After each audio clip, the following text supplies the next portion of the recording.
The Todd Shapiro Show, Canada Laughs, SiriusXM 168. How's everything going over at Datametrex, Jeff? Operationally, things are going great. As I'm sure you guys have talked, the stock markets and the sector that we're in has sold off. But operationally, we're doing really well.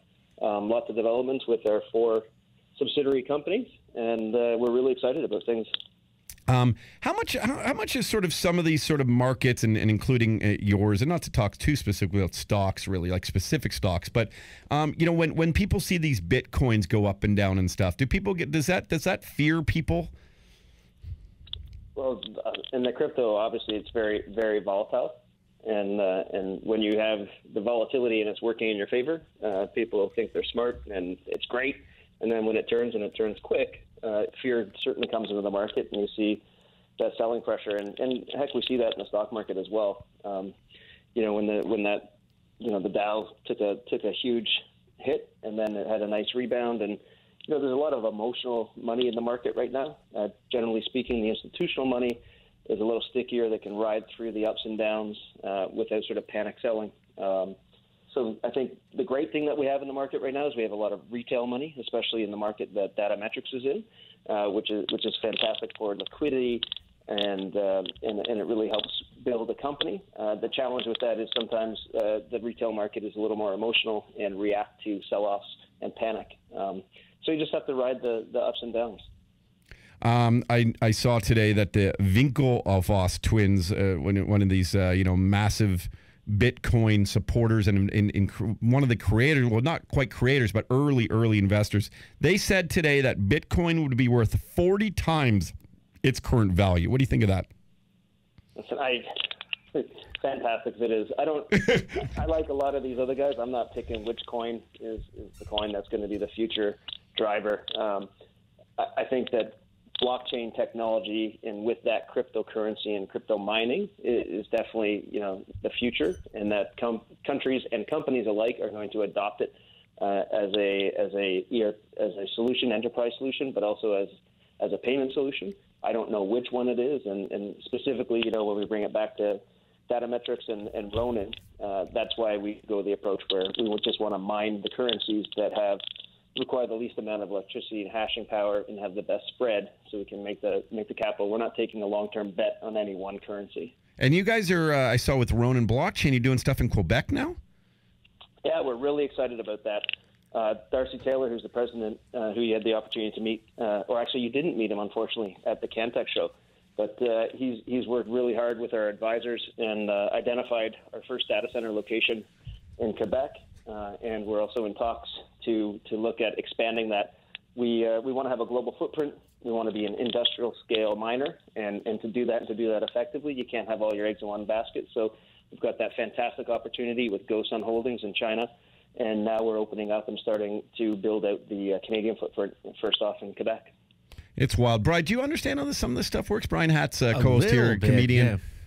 I understand, that you're kind of gambling on these different currencies and the futures and stuff like that. What I never really quite grasped is why, where this comes from. What's the need for this alternative sort of currency? Like, what sort of problems is cash? Good old cash money not fulfilling for us at this moment. Well, I think there's a distrust. There's a couple different answers to that question. First off is the blockchain technology, which is coming in and creating secure ways of transferring data and doing smart contracts and really sort of revolutionizing the way corporations interact, and effectively will, in some essence, lose jobs but create new jobs. But so there's the technology side. There's also, similar to gold investors, gold bugs, where there's a distrust of the monetary system, distrust of the governments, and so having an alternative currency or an alternative place to store wealth, if you will, is one area. And then on the other side, it's about feeding and being able to support the blockchain, because you need the mining to support the blockchain. So there's a couple different answers to that. Yeah. There's people who are in one camp or the other or both, and feel very strongly about one of those. The way we look at it, Datametrex, I think, is more sort of opportunistic and saying, okay, this is very early in what we think are the life cycles of these technologies, and so to get in at this stage and to create an industrial scale operation is a tremendous opportunity for our shareholders. Yeah, that makes sense to me. I can certainly understand the mistrust angle. You know what I mean? Well, the fees angle, the angle of also it not being a world currencies, and these will be, when they're accepted in different areas, they'll be almost world currencies. You don't have to worry about bringing cash over. You don't have to, even your Visa card's not accepted some places, and then look at the fees on that if you don't pay it in time, and the interest rates and everything. So, I totally understand. This thing I still don't really get, Jeff, and I'll be honest, and I've been meaning to ask you this because I had an email for someone to tell me to have me ask you this as well, is about the mining part of it. People don't really grasp really what that means. They think of they think of an old miner with the whatever, that double X. What do they call those things? A pickaxe. A pickaxe. Thank you. So I mean, are people just doing that, smashing computers? What's going on, Jeff? Well, so you know what? It's funny because there are very, very similar analogies to mining in the dirt for physical gold resources or whatever the element is, and then mining with computers.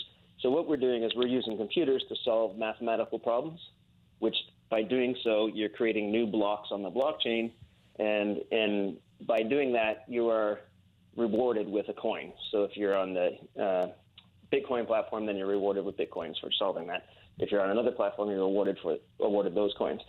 So it's an incentive for people to be on the blockchain to continue to work it, because it's a decentralized system.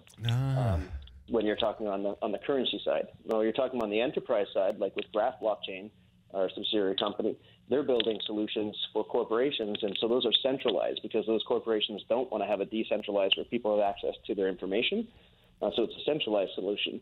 But when you're talking about currencies, it's decentralized, so it requires a whole bunch of individual computers supporting it, and the way that you incentivize them to do that is to reward them with a coin. Fascinating, actually, and it makes complete sense. And again, the one thing I totally understand about blockchain when it decentralizes, it's tracking everything. So the ledger is written essentially for every single transaction, everything mined. You can reconcile it all, and that's the one thing I do understand, which is great. It's back to we just had a really interesting conversation actually with Brett Wilson and Brett Kissel, and one of the things we're talking about in this sort of newer, younger age is transparency, and that's a lot of that's transparent, isn't it? Oh, 100%. And the key thing about it from the decentralized point as well is that you can't manipulate what's on that ledger because it's hundreds or thousands of computers that represent the system that creates those chains. So that's the beautiful thing about it, and what people are talking about, why it's so important to be decentralized when they're talking about for currencies and for certain things. Again, when you get into those situations where it's government or banks or insurance companies, they want to have a centralized one because they want to be able to control that because it's critical information that you want to ensure the privacy of it. I honestly think, and this may sound like a joke what I'm about to say, but in this important movement of life that we're learning, obviously, is all about, which always should be the case, but it's documented consent, right? Like consent has been a big issue, and what was consent, what wasn't consent. I actually think blockchain would be like an app of consent almost, would be a very, no, because then it would be transparent, it would be there, and you would never be able to dispute anything moving forward. And I actually think would be, maybe I shouldn't be sharing this idea on the radio, but like I think like a consent app almost would be a very important thing to help determine what might said, that he said, she said stuff. Does that make sense, Jeff? Yeah, listen, I think it'd be a smart contract between two people, and you essentially, you tap your phones and acknowledge it, and then you've got it on that ledger. Do you mean that literally or figuratively? I love these catch-ups, man, and I think it's so cool. Like just between you and having Brett Wilson on earlier, like I love the idea that we can delve deep into this stuff, which a lot of other programs, unless you're sort of watching a BNN, can't. Hey, speaking of BNN, didn't you film a commercial for Datametrex? When's that gonna air? Yeah, so we get to see the proof of it. It's been with the producers. I guess they're cleaning it up.